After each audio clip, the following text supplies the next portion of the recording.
Danas je veoma važno zdravo se hraniti i u današnjem obroku sam odlučio da vam napravim jedno jelo koje ja volim da jedem često. To jelo se zove rižota sa komadićima sojinog mesa. Za ovo jelo će nam trebati integralni pirinač, koji je puno zdraviji nego običan pirinač, i komadići sojinog mesa.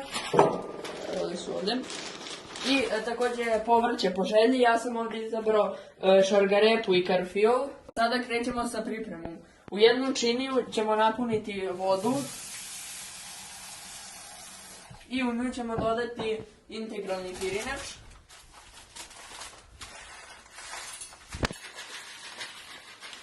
Dosta je, vrlo malo jer će to posle narasti. I u drugu činiju isto ćemo je napuniti vodom. I u nju ćemo ubaciti povrće.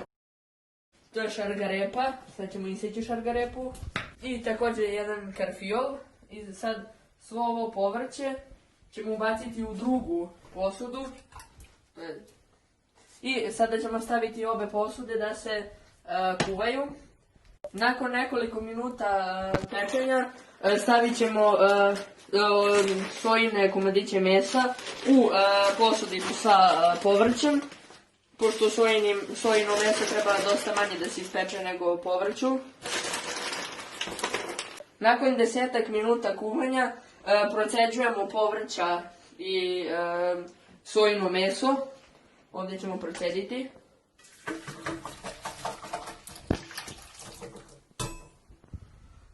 Ovo ćemo procediti prvo. Nakon što je pirinač nabubrao, uzet ćemo ga i procediti ga.